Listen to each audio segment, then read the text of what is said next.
Hey guys, welcome back to Ken Michaels Radio. A big thank you to all of you who have been supporting this channel and enjoying all the conversations that we have about the Beatles. We cover everything here on this channel. The group years, the solo years, sometimes what's going on in the news, their history, their music, anything that comes to mind that we feel like talking about on the show. Many one-on-one interviews are done here. I also have panel discussions as well.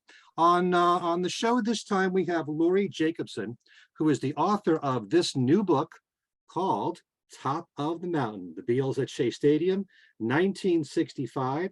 She has a long history in television, working on documentaries and specials, and maybe we'll touch on that later on in the show. But welcome, Laurie, to Ken Michaels Radio. Hey, thanks, Ken. Delighted to be here. I must say, I really enjoyed this book for a number of reasons. Maybe first and foremost is because of all the people who were interviewed in this book. It's a combination of fans, the artists who performed on tour with the Beatles at Shea Stadium and the 65 tour, other people who were there in the audience, like Meryl Streep, for example, or Incredible. Whoopi, and two future Beatle wives as well.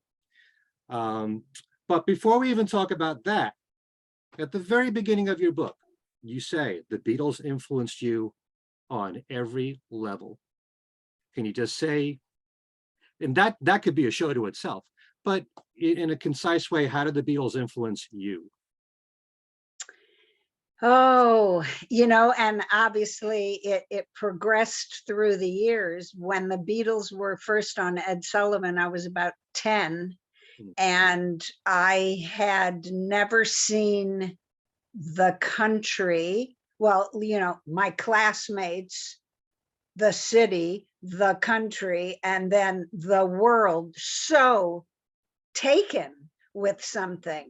And I just wanted to be like them. I wanted to wear mod clothing. I wanted to say fab and gear and know all the lyrics to I Want to Hold Your Hand. And I immediately started listening to the radio. I mean, literally the night the Beatles were on Sullivan in St. Louis, where I'm from, Ed Sullivan was on opposite the World of Disney. So I had a big choice to make that night. And I literally went from kid to teenager overnight. Then I was up under the covers with my transistor radio after that, or my little tiny Emerson radio, watching the orange tubes glow in the dark when I was supposed to be sleeping. And and then as the Beatles changed over the years, and they became very experimental, and they smoked pot and they dropped acid, and I definitely thought, hey, if they're doing it and they're cool and okay and healthy, then I should be trying those things too. And I did. And just on their music, their lyrics, their interest in peace around the world, humanity. It just opened the door to all of those wonderful things. So you actually embrace change with the Beatles, because there's one moment in your book here where you're talking about, well, since this is 1965, when the single Help came out, that there were some fans who were upset that the Beatles' musical direction was changing at that point. You might think, well, Rubber Soul and Revolver were big changes, but some fans had a difficult time with Help. I know, I find that so hard to believe. It's not like it was, within you and without you, or, the things that were to come later that were, revolution number 9. I mean, if they had trouble with Help, that, they were not going to listen to the White Album, that's for sure. I think the Beatles really prepared, like, let's say I could actually say the Beatles prepared us for Madonna. There's an artist who reinvented herself with literally every album. Mm. I guess Elvis, Sinatra, you got what you got over and over again. But the Beatles kept evolving. Mm. And I was certainly not the same person at 15 as I was at 10. So, it seemed a natural course for me to grow. Right.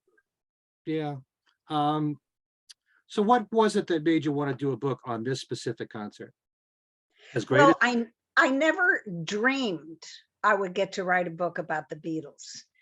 I've written other books, and as we said off camera, I'm a Hollywood historian, and Hollywood was really my field of expertise. And there are just like thousands of books about the Beatles. But I have a friend who was best friends with Sid Bernstein, the promoter of the Shea concert. And so over the course of time, he told me all of the ins and outs that Sid had to go through to make this concert happen. And it was absolutely a once in a lifetime event. It could never happen this way again. And I just love stories like that. And once he told me that, then I thought, Sid only devoted 20 pages in his autobiography to this concert. And that doesn't nearly begin to describe a concert that changed concert going forever. So I decided to tell the story. Yeah, I had the privilege of interviewing Sid many years ago. He was a wonderful guy, very long-winded. We'd take 40 minutes to finish one story. If you had to edit Sid, it was a nightmare. Oh no. Editing, but it's very hard to get something really concise with him. But his whole story is one to marvel at. And just the whole idea of reading about the Beatles and the mania that they were creating in England at the time, and then calling Brian Epstein on the phone, asking him if he could promote the Beatles at Shea and also the Carnegie Hall shows. What do you think?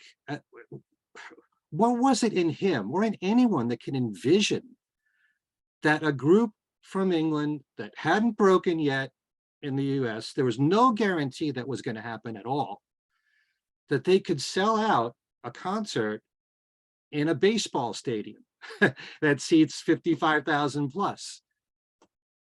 I know Sid truly was a visionary. I mean, Sid was booking his first artist when he was still in high school. There was a high school kid that sang great, and Sid began getting him gigs. So he was pretty amazing. He knew a good artist when he heard them. And Sid always wanted to improve himself. So he was taking a class. He's booking like Judy Garland and Tony Bennett and really class acts in New York. And he's taking this class, and the assignment was to read newspapers from other countries. Well, he could only read English, so he could only read the British papers, goes right to the entertainment section, of course, and keep seeing these little blurbs about this group called the Beatles. And the word pandemonium was always attached to one of their appearances. So, and he sees this over and over again. Mm. He's with an agency in New York. He calls their British office, says, you got to check this out. And they were completely disinterested. Yeah, right. No, thanks. They're nothing. They're from Northern England, for God's sake. Nothing good comes out of there, And so he couldn't raise any interest. But Sid saw something in those articles, and he knew these guys were going to be big, and he knew that eventually they would get airplay in America. So yes, he found Brian Epstein's number. He talked to Brian's mom, who answered the phone, and he had a relationship with Brian's mom forever. And that's the kind of mensch that Sid was, right? And and really they related, these two Jewish family men, and he offered Brian the Beatles at Carnegie Hall. Brian had been hoping America would call. He couldn't get any response from America. So Sid was the first one. And Sid said, we'll wait a few months to select a date because the Beatles will get airplay here. And he waited until that happened. And yes, they were on the radio here, I would say probably in New York and LA, but I sure wasn't hearing them in St. Louis. And What time are you talking about? What time? Late 63, early 64.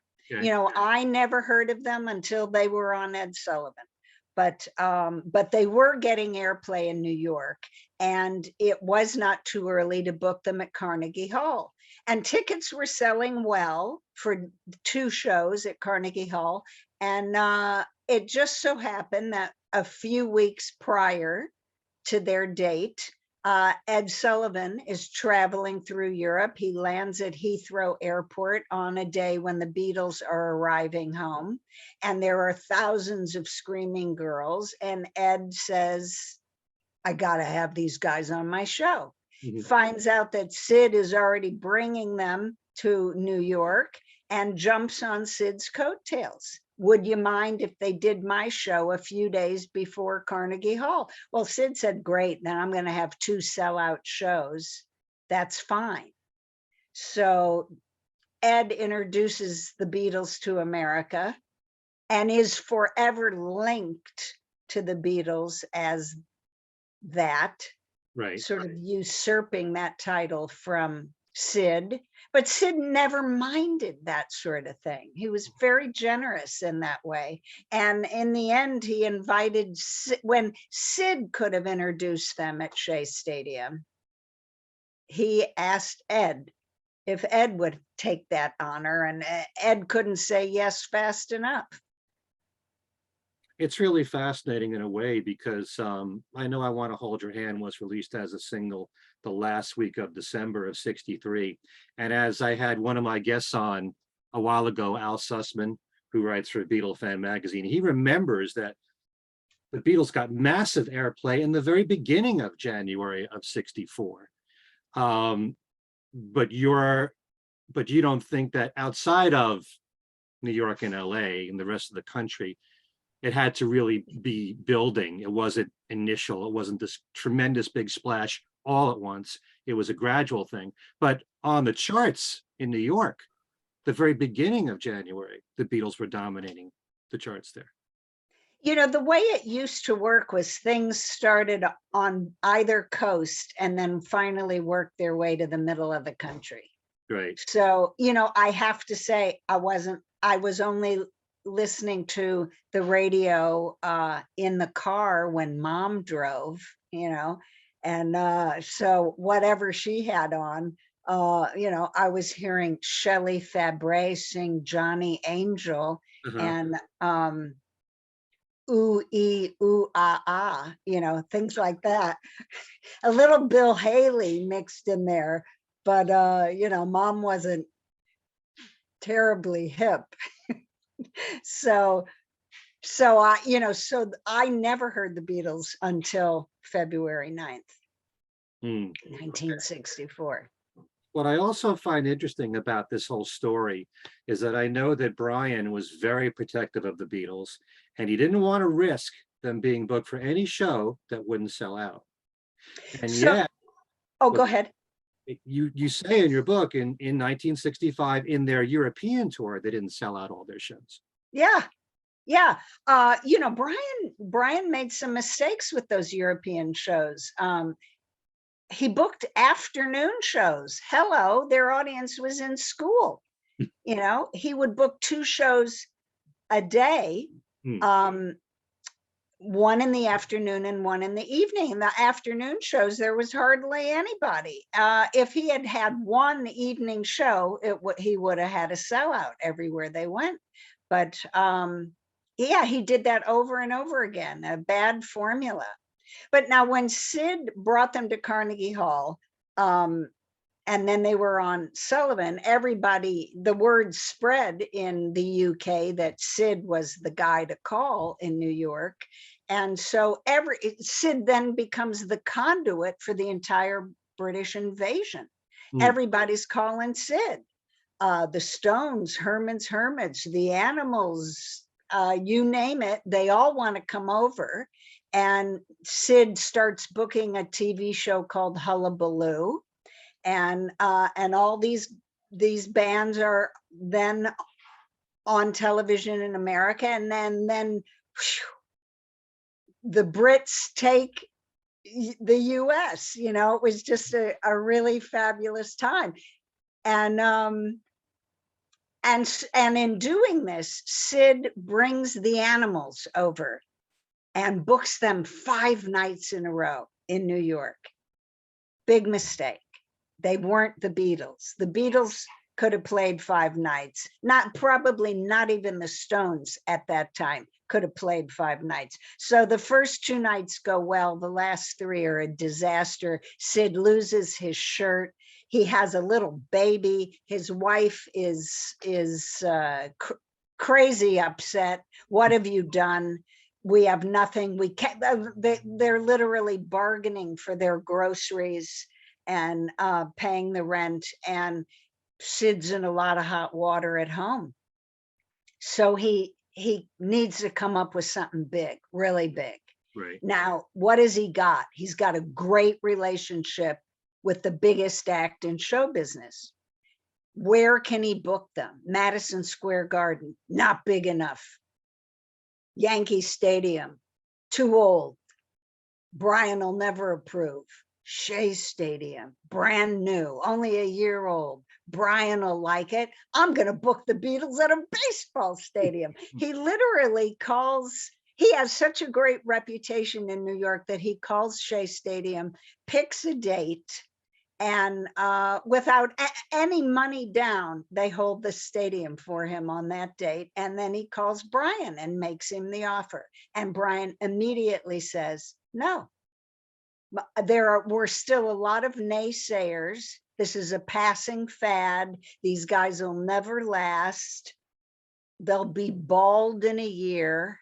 That's what one review said. And Sid says, I will pay you $10 for every empty seat in Shea Stadium. Now, at a time when the highest ticket price was $6.50, Brian said, that's an offer I can't refuse. So he says, all right, I want a $100,000 guarantee.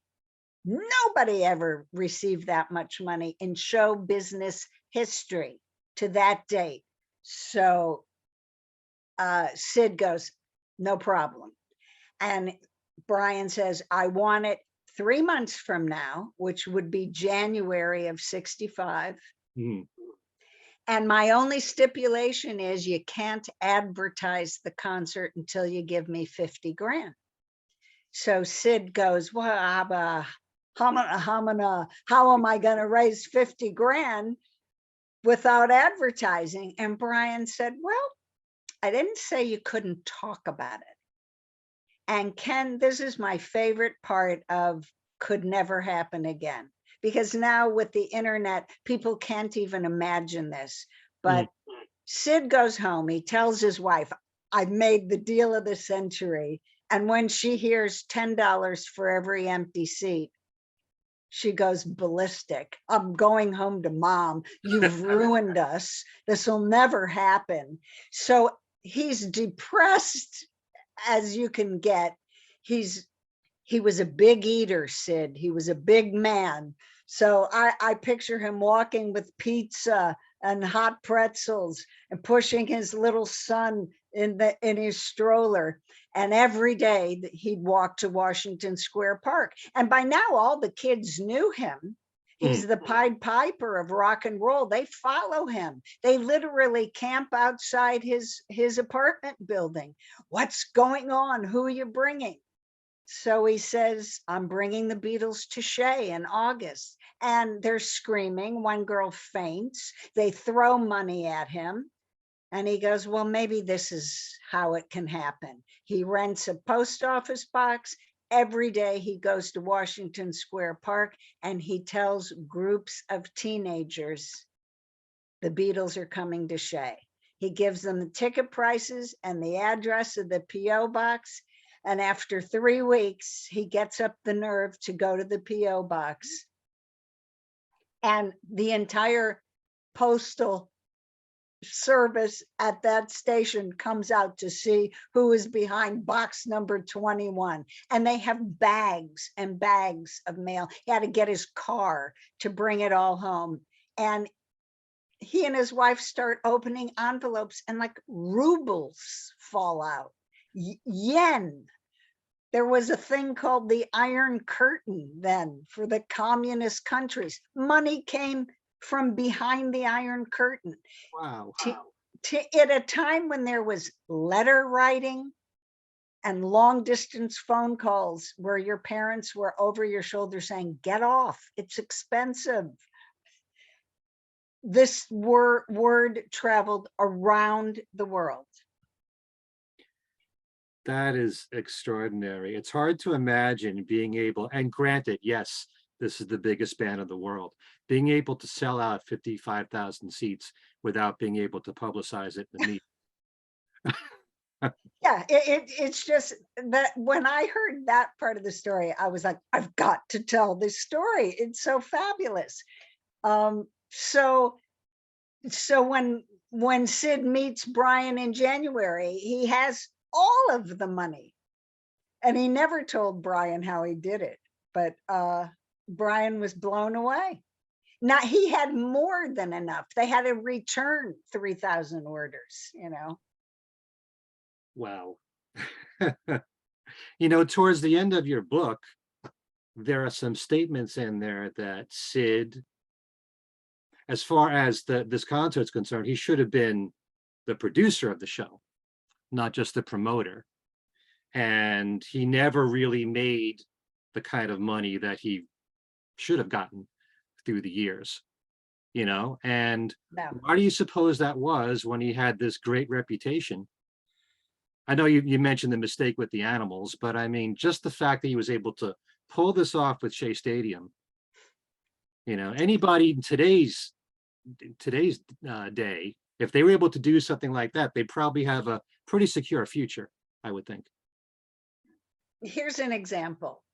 Ed Sullivan decides he wants to film a documentary of Shea with his production company. Mm-hmm. And instead of going to Sid and discussing it, he goes right to Brian Epstein. And neither one of them includes Sid on the deal, which I thought really stunk.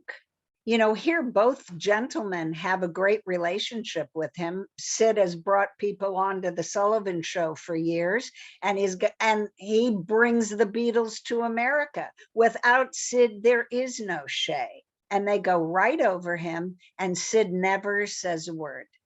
Hey, I hear you're going to film the show I'm, you know, responsible for. I definitely would have said I need to have a producer credit on that.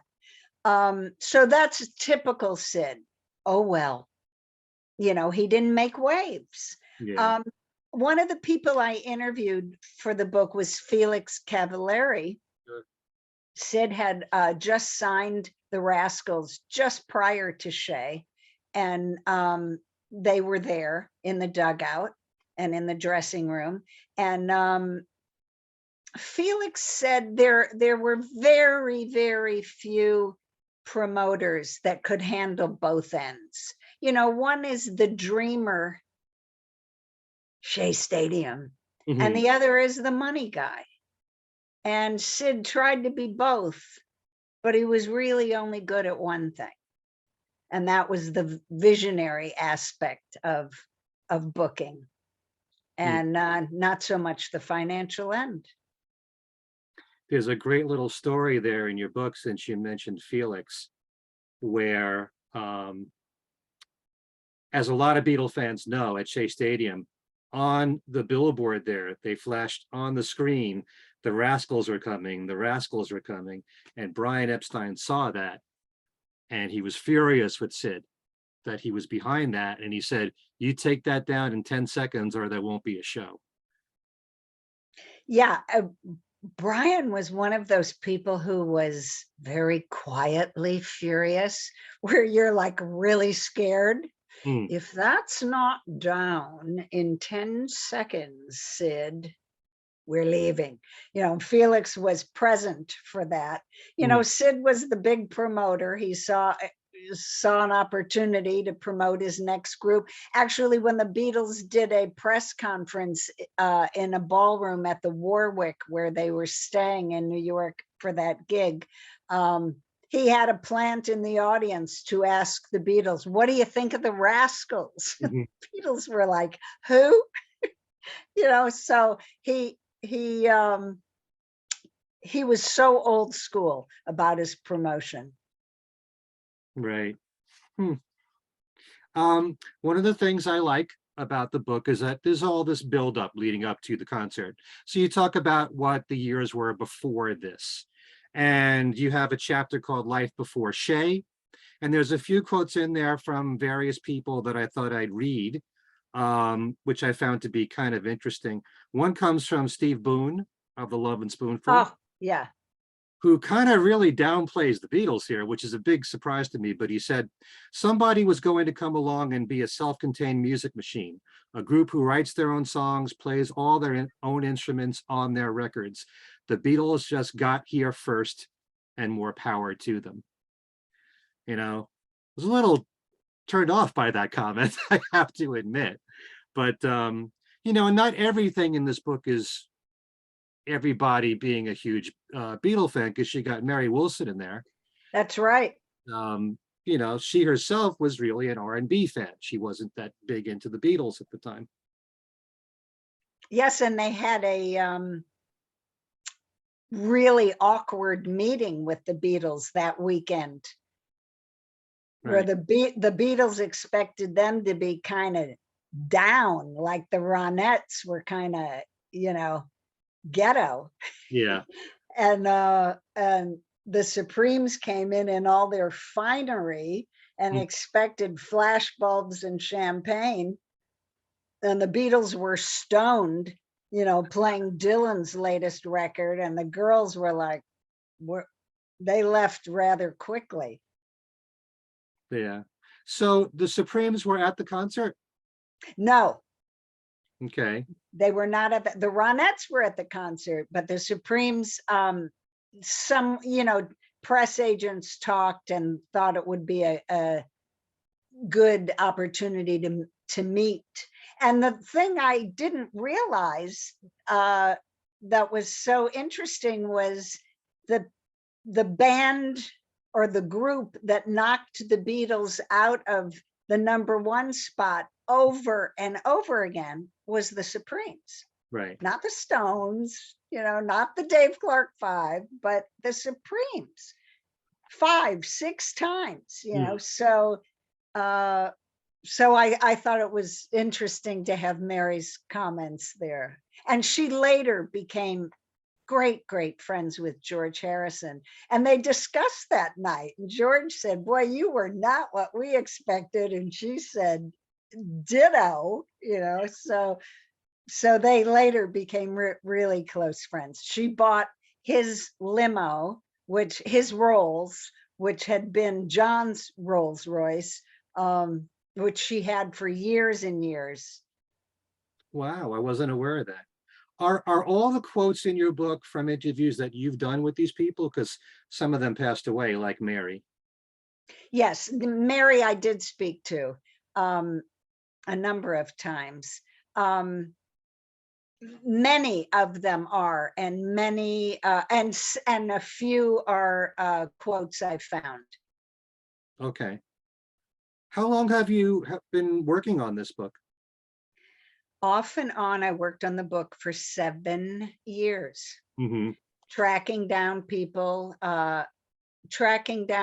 from every aspect of the concert that I could think of, from fans. And then, as you mentioned, some of the fans were unbelievable. I mean, I know it was New York, but what are the chances that 2 future Beatle wives would be in the audience? And then one of the future Beatle wives, Barbara Bach, was there accompanying her little sister, and Hmm. her little sister's future husband, Joe Walsh, was also in the audience. I thought, this is insane. What are the odds of that? And Steve Van Zandt and Whoopi Goldberg was there. Linda LaFlame of It's a Beautiful Day. Just Bobby Vinton. the Bobby Vinton. Oh, right, Bobby Vinton. I talked to Bobby Vinton, which was a ball. Uh-huh. Mick and Keith were there. Hmm. Jeffrey Katzenberg, Yes. Int- unbelievable. One of the owners. Sid. He was shadowing Sid. Yes, he was now one of the owners of DreamWorks. And he was interning at 15 for the mayor of New York. So this guy was a go-getter from the womb, I guess. And Sid was very involved with the mayor's office, because they were really worried about this event, for security, for traffic, for all kinds of reasons. But they thought, if this comes off and we decide to do an event of this size again, we want to know every aspect. So yeah, they asked if Jeffrey Katzenberg could shadow Sid at the concert, which he did. And Sid was very generous with him. It wasn't like, come on, kid, keep up with me. He asked him questions. What would you do here? But, he really involved him, taught him a lot. And years later, another gentleman that I interviewed was traveling with Sid, and they were sharing a hotel suite. And Katzenberg called and asked, is the nicest man in show business there? To talk to Sid. So, I mean, come on. I have a lot of people in the book that knew Sid, that talked about him and what he was like to work with and eat with. Yeah, one of my big regrets is that I didn't get to have a meal with him in New York City, because he knew all the He did. spots. He did. I know he loved Italian food. He probably loved everything, Yeah, food he wise. did. But and I love the fact that you have Dave Glyde in your book from Sounds Incorporated. Now, there's a band, an instrumental band that, toured with the Beatles, played on Good Morning, Good Morning on Sgt. Pepper, and he had a lot to say about this tour. He may be my most favorite person that I interviewed. He is a nut. He's fabulous. I loved him. He is so full of spirit and energy. And he just, he became, well, okay, so here's the story. Gene Vincent was coming to the UK to play, and his work permit was only for him, and they wouldn't let his band in. So he finds Sounds Inc. and they back him. And then he goes back to the States and says, anybody who needs a band in the UK needs to hire Sounds Inc., which they all did. They played with everyone, Little Richard, Sam Cooke. oh God, Sam Cooke. They played with Sam Cooke. I was trying to think of Brenda Lee. Holloway, Brenda Lee, yeah. Yeah, Brenda Lee, who Dave had a little love affair with. Oh, Dave had loose lips, man. He was great to talk to. But so they're both groups, the Beatles and Sounds Inc., are playing in Hamburg. Sounds Inc. is playing much better clubs in Hamburg than the Beatles. Dave is walking out of a club and he hears them introducing a group from Liverpool. So he goes, oh, maybe I'll stay and check them out. He does. He says they were terrible. They had no stage presence. They were awkward. They didn't physically know what to do on stage. But they meet. They think, the Beatles think Sounds Inc. is an American band because they played with all the Americans and all the Americans that the Beatles loved. They find out they're from London. They become great friends, especially George and Dave. And George says, hey, we've just been signed by this guy named Brian Epstein, and I think you should sign with them too. So they do. And they're all very good friends. And they don't have loose lips opening for the Beatles on tour. You know, they have girlfriends and wives back home, and Sounds Inc. knew how to keep a secret of what was going on tour. There were lots of girls, there were lots of drugs, and Dave said, I got lots of girls, I got lots of drugs, and I got to see the world with the Beatles. He said it was just absolutely the best time. What a great story he's got to tell. Yeah. Oh, and he told me stuff I can't even put in the book. Well, you put a few things in the book that didn't come from him that I found kind of interesting, where girls are concerned with the Beatles. Oh, yes. Oh, yes. This trick that Ringo played with Brenda Holloway, going to her hotel room and asking, do you have a hairdryer? And kind of like inviting her back to the room with the Beatles. She was so young. To this day, I think she still thinks he only wanted the hairdryer. And the thing is, you know, it wasn't like a little blow dryer like we have today.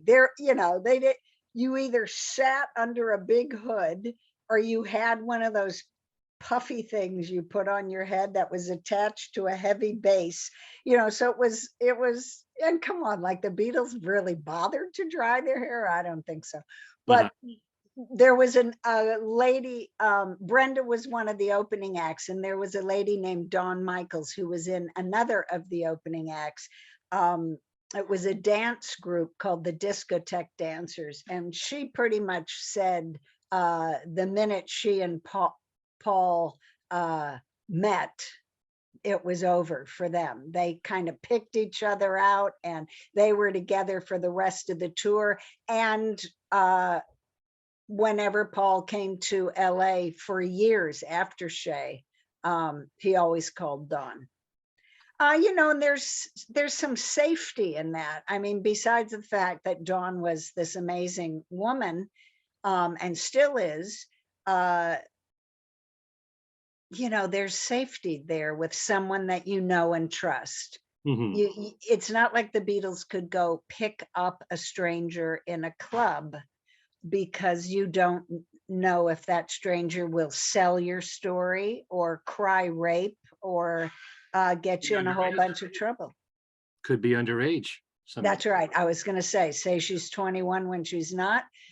So Dave said there was always a girl group booked as one of the opening acts whenever the Beatles traveled, because, you know, you're in close quarters and nature would generally take its course. But so after Shea, they go back to they're all back at the Warwick, and they're all staying on the same floor, and Paul and Ringo come to Dawn's room, and she's rooming with another one of the dancers, and they asked to borrow her hair dryer. and they're in the room jumping on the bed and just being silly. And Dawn is like, oh yeah, I'll lend you my hair dryer. But the other girl says no. So 2 years later into my research, Brenda Holloway says, so Ringo came and asked to borrow my hair dryer, and I had to call Dawn right away. And we laughed and laughed. Like that was their MO. You know, these days they send one of their guys down to the girls' room and say, you know, they want to see you and you know what it's about. But Brenda actually gave Ringo her hair dryer. And I can only guess the laughter that must have gone on in the room when when Ringo walked in with the hair dryer without Brenda. I do love that story. There you have it, folks. One of the Beatles pickup lines.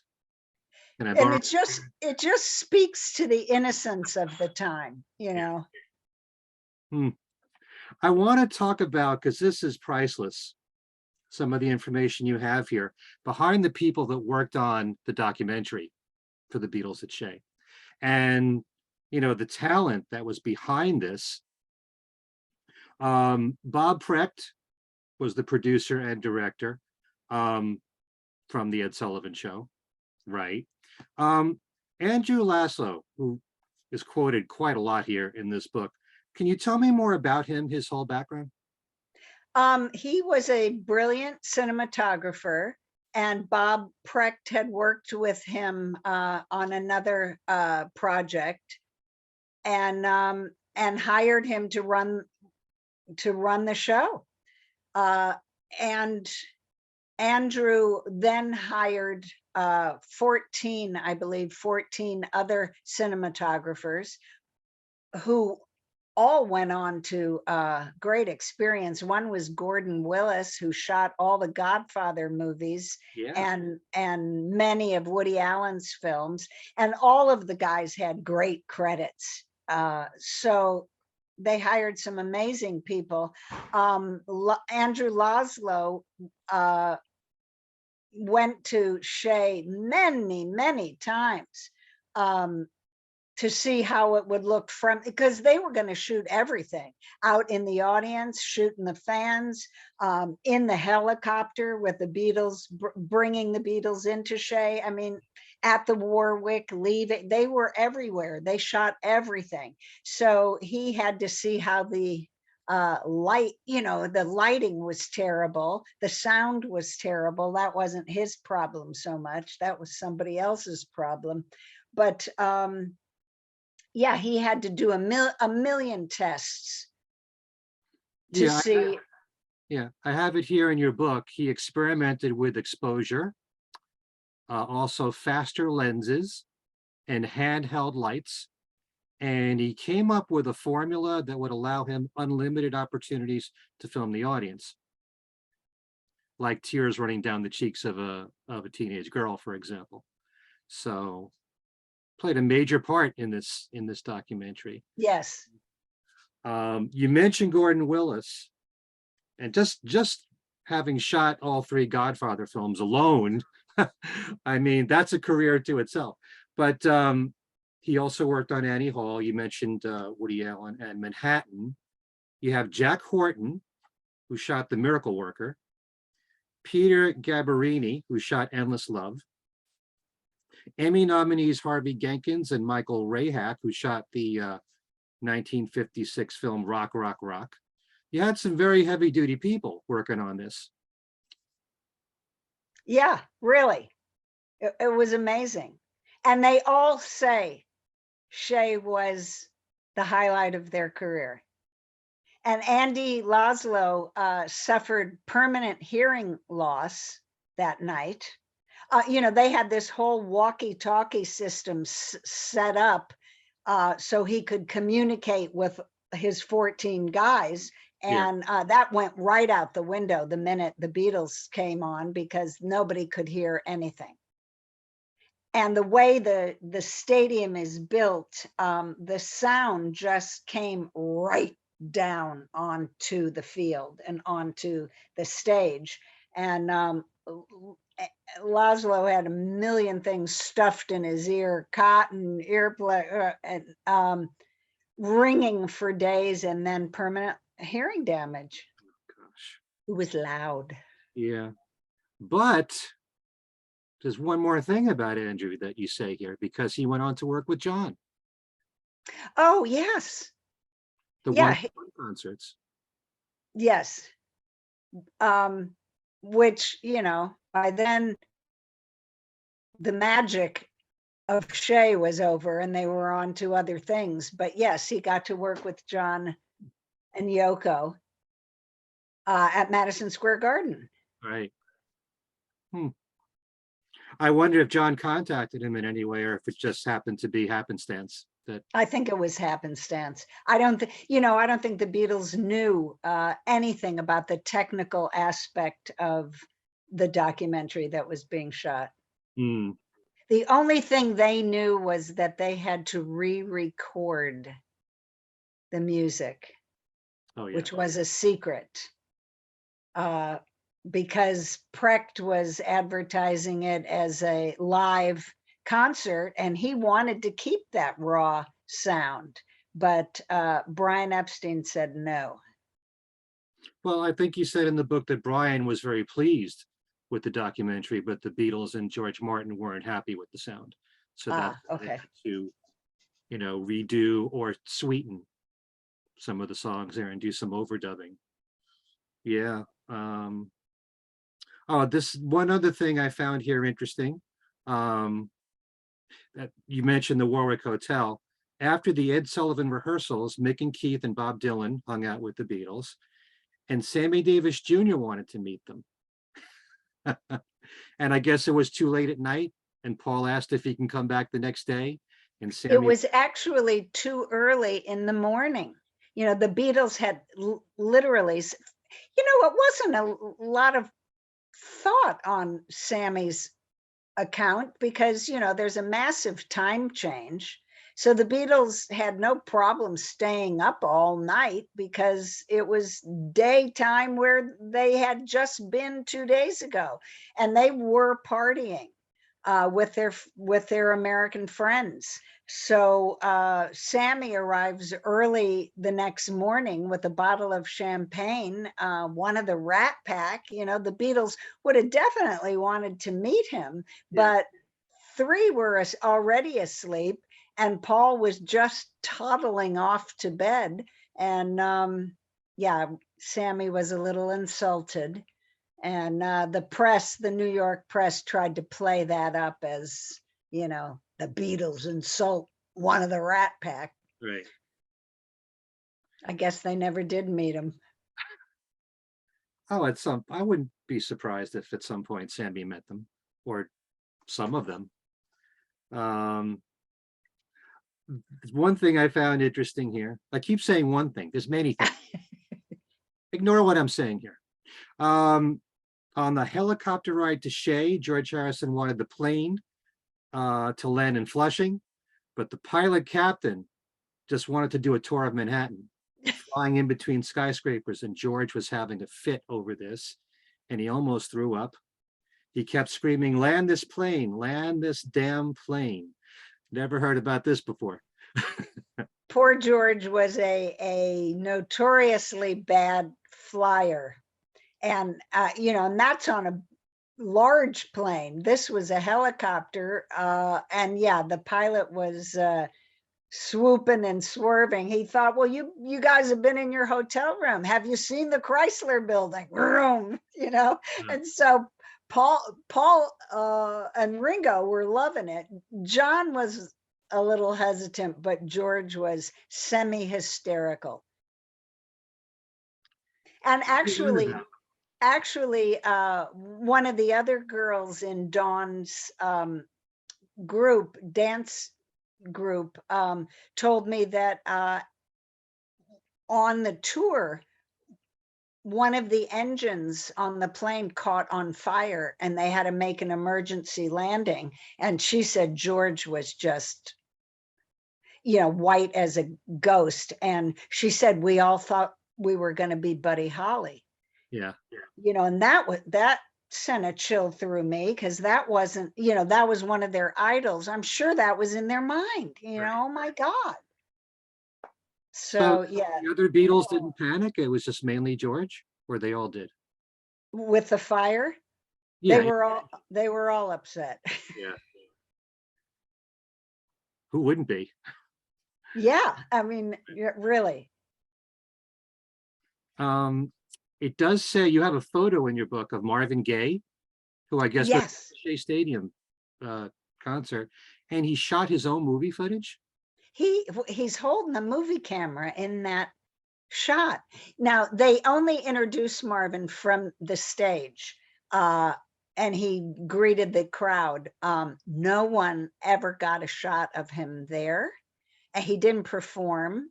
So, my friend Dawn from the discotheque group, she had danced behind Marvin on several gigs, and her dad went with her to Shea. So when he went with her to a lot of gigs. So when he saw Marvin, he knew him and he took his picture. And that's the only picture of Marvin Gaye at Shea Stadium. And Dawn said, well, my dad took like 80 color slides Hmm. that night. And we watched them once and we put them in a drawer. Would you like to have them? Yeah, I would love to have them. She had pictures of Sid, of Ed Sullivan, of the parking lot filling up, so I used all 80 of her photos. I found a lovely guy named Mark Weinstein, who is no longer with us, and I dedicated the book to him. He sneaked into the bowels of the stadium and tried every door trying to get out on stage, on the field. The only doorknob that turned, he opened, and the room was full of cops. And he said, if I ran, I knew it would be over for me. Hmm. So I faked a British accent. I walked up to a cop, told him I was good friends with George Harrison, and I was supposed to shoot the concert, but I'd gotten separated from the group, and could you lead me on stage? All he had was a business card from his local Baltimore radio station, which he had laminated. And we all know you're a pro when you have a laminated business card. And Right. he had a really nice camera. And they took him right out. He took 60 pictures from the edge of the stage, one of which is the cover of the book. And so, in this way, I actually found hundreds of photos that nobody has seen before. Hmm. That is some story. I mean, you always hear about fans that try to get to meet the Beatles somehow or take photos of them any which way they can. And some of them were fortunate. And he was one that definitely was. There was another man at the concert, George Orsino. He did some Beatle fests in his day, and he also sneaked into the stadium. And the door that opened for him was the door to their dressing room. And there they are.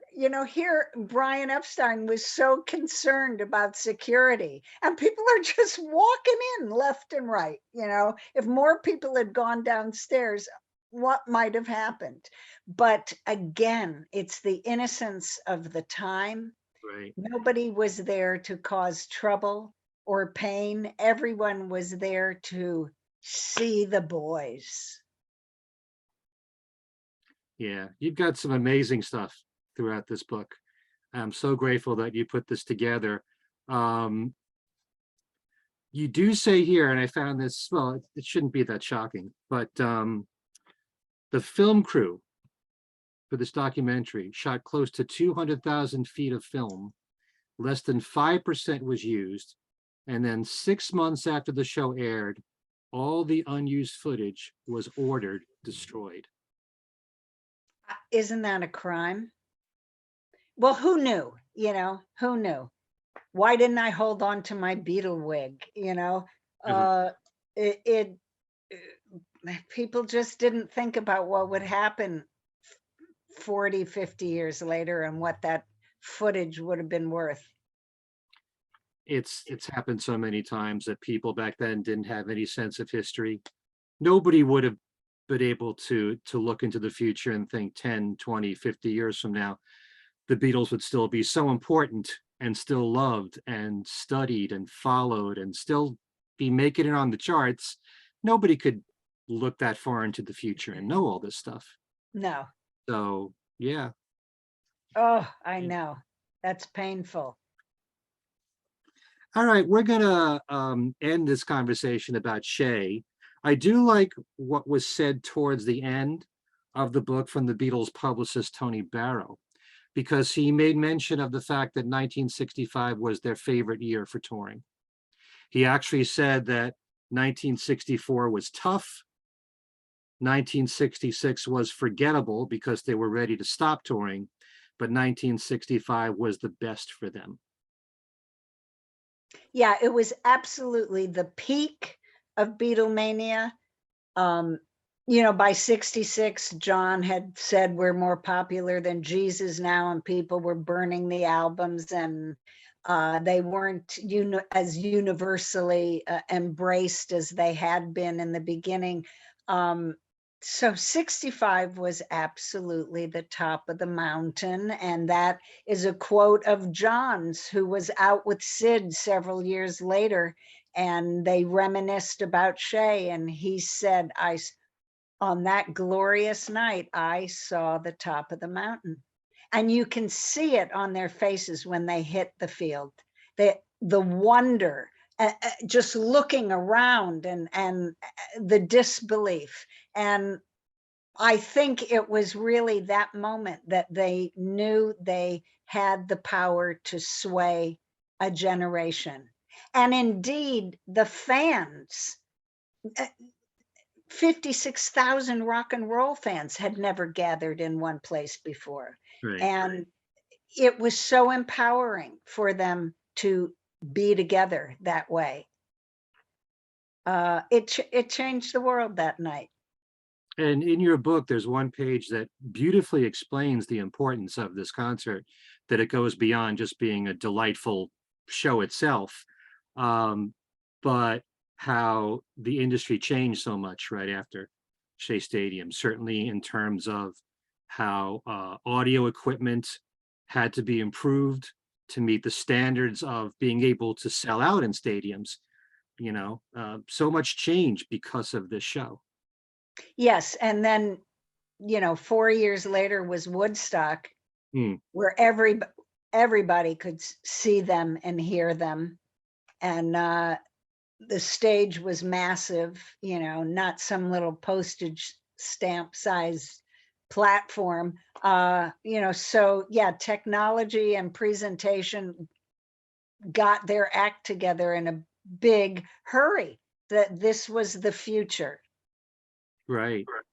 Now, you weren't there for this concert, but you did see the Beatles in St. Louis in Yes. 66. What do you remember about that? I remember that it was about to rain, and so they put the Beatles on first and dispensed with the opening acts. And I remember my parents rushing us out when the Ronettes were just starting to play, and I was sad about that. Ringo wore a Madras cap, and that was unusual.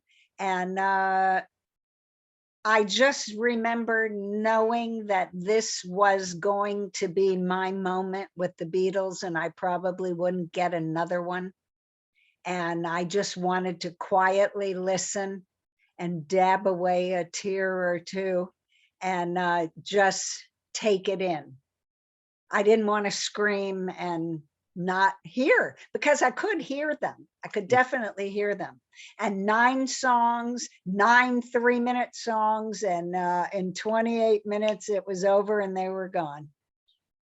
Yeah, now in 65 and 66, there were shows in the US where the Beatles didn't sell out.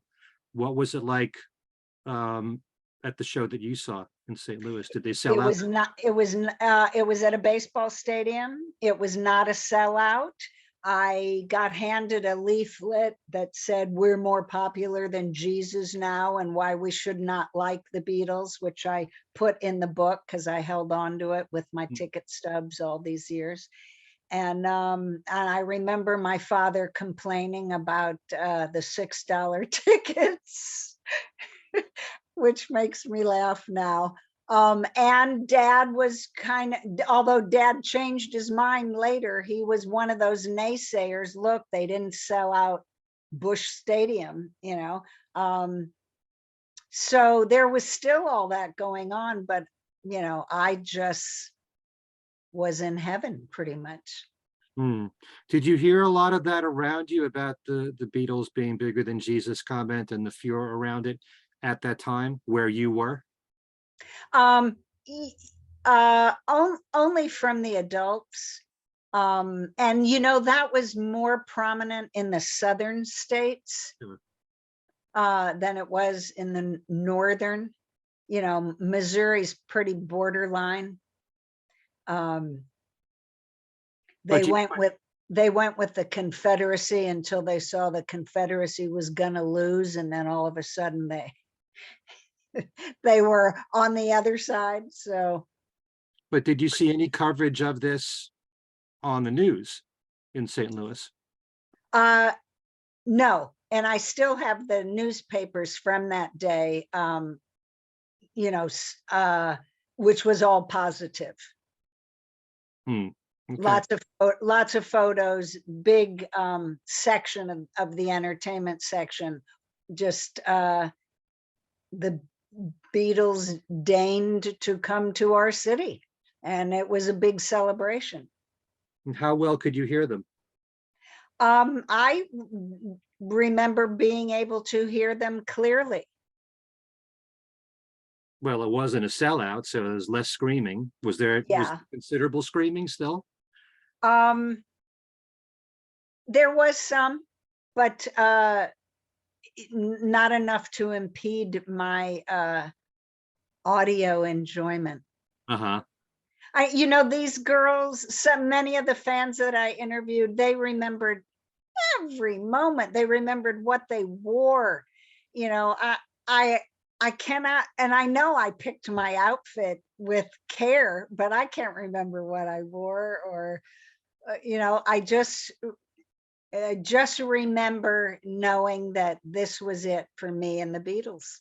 You know, I saw them all individually, except for John. I blew my opportunity there. I'm the same way, but I didn't see the Beatles as a group, but I saw Paul, George, and Ringo individually. So what do you mean you blew your opportunity?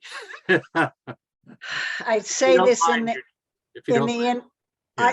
say this in the introduction. The week I lived in New York for a couple of years, 72 to 74. I was it was my last weekend in New York. It was the first beautiful spring day, and everybody was heading for Central Park. And my roommate and I had her dog, and we were going to the park, and I heard music from over here in the park. There were people playing steel drums, and there were old men with violins, and we went the other way where people go with their dogs. And when we came back, there were just crowds of people coming past us, and I asked someone what was going on, and he said, "Oh man, John Lennon was just playing in the park, and we were all," and I was like, no. I went the wrong way. I know. And that could have changed me forever, having a Beatle in that kind of close proximity. You know, I don't know. It would have been, I think, another life-altering moment. I wish I knew more about that performance, exactly what songs John performed, how long he was on stage.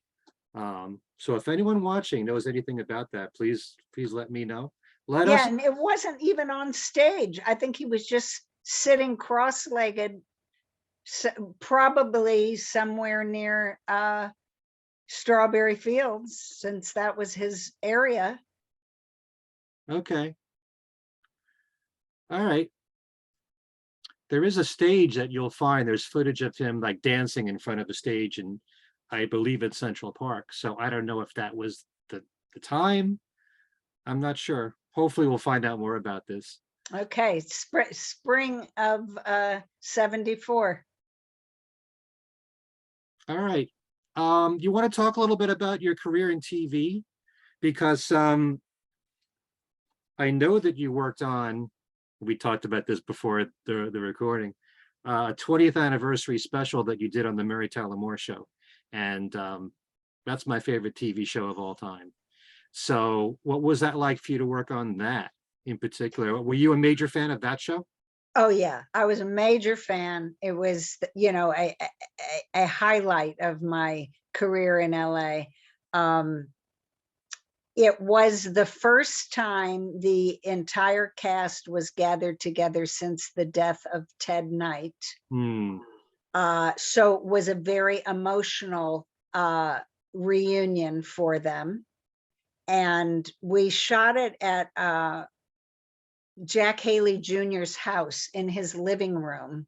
Oh. So he was the producer, the executive producer. I was producer and writer.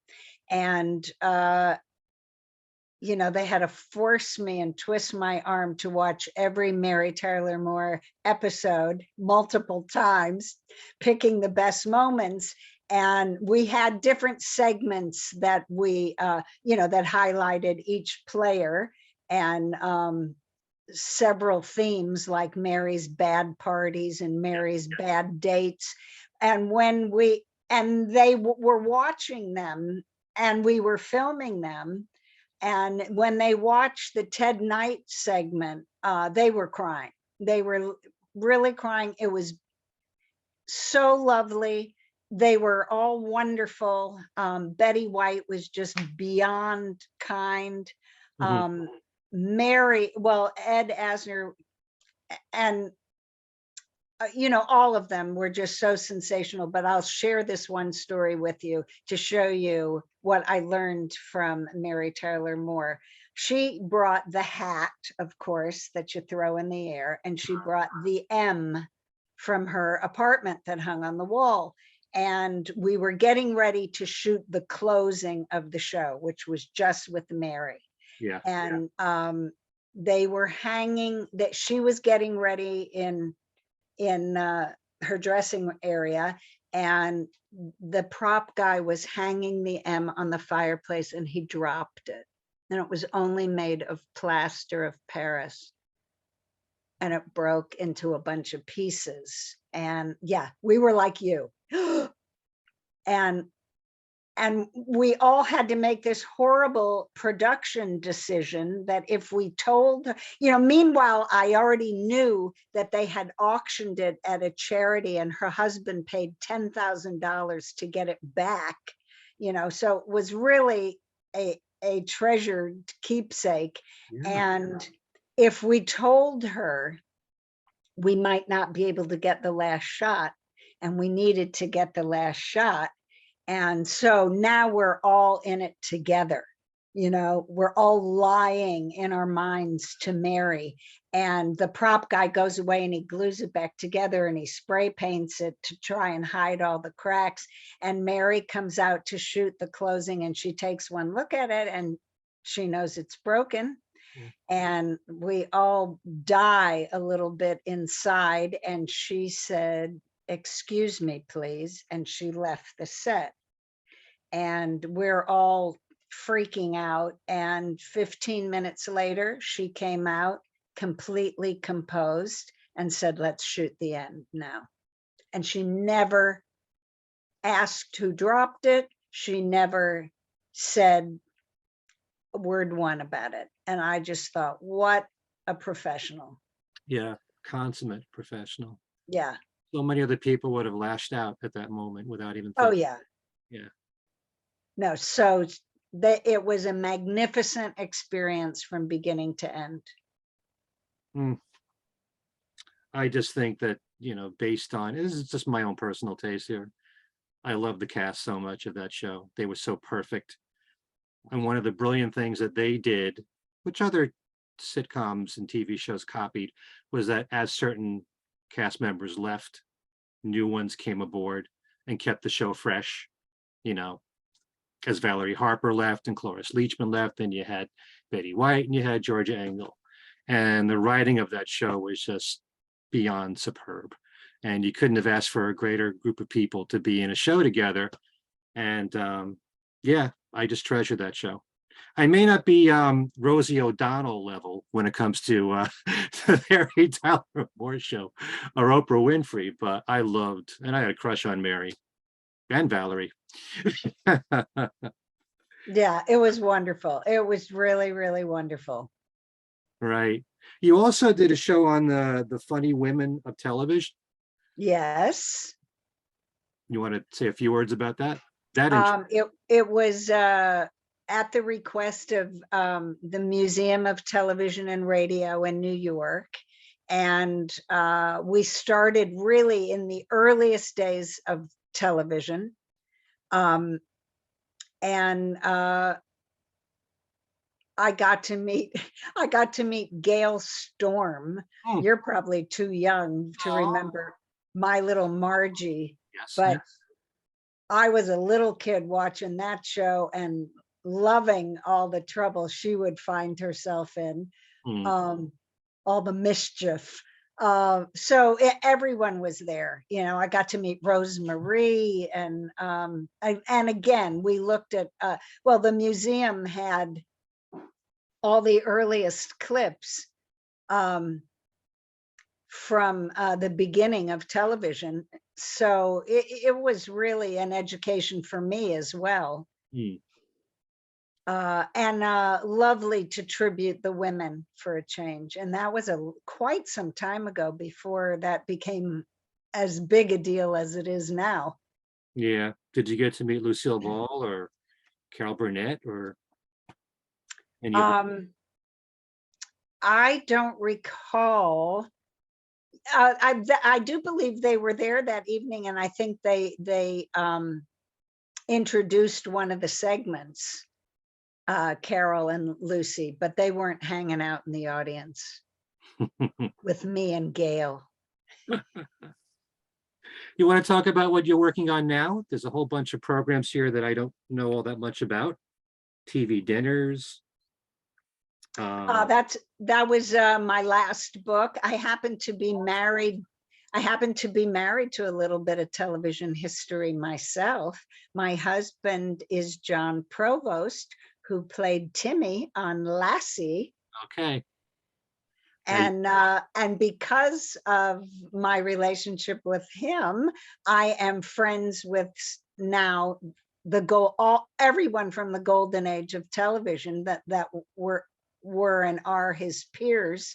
My Three Sons and Lost in Space and the Donna Reed Show, and actually Chip from My Three Sons introduced us. So Angela Cartwright, Jerry Mathers, the late great Tony Dow, whom we just lost. Just so it's a wonderful group of people to be with. And TV dinners were actually invented because of that generation and everybody wanting to have dinner and watch TV. And so I did a book called TV Dinners, where I recount 40 of Jon's peers, their history and their careers and their favorite dishes from back in the day and today. So that was a fun book to do. I have several other books on Hollywood. Far and away, my most popular is called Hollywood Haunted, because I covered a lot of mysteries and scandals and people who died before their time tragically or under mysterious circumstances. And there were always ghosts attached to those kinds of stories. And then I experienced a ghost at Grauman's Chinese Theater early one morning. And that started me looking for ghosts in Hollywood. And so that's part of it. And I did my husband's autobiography, Timmy's in the Well. And coming up for me, a book that I have been working on for decades, saving stories and photos and information, will be a history of the Sunset Strip. Wow. I mean, you've had a pretty active career here. So many accomplishments. Now I got to buy all your books. Okay. We'll have you on to discuss a lot of it. I mean, definitely. I mean, to be married to Jon Provost and to know a lot of people from that era, so many people that I grew up with, and, you know, they're part of who I am, you know, Yes. going up on these shows. These shows grow to mean so much more to you as you get older and older and older. So, but it's been a delight talking with you here, Laurie, and want to remind you, Ditto, Ken. Thank you. On Top of the Mountain, the Beatles at Shea Stadium, 1965. I highly recommend it. And hopefully we'll talk again soon. I really enjoyed it. Thanks for picking out so many fun things to talk about. Yeah, well, thanks for talking about this, and especially from my heart, Mary Tullamore. Thank you, and thanks to all of you for watching, and we'll see you very soon. Take care.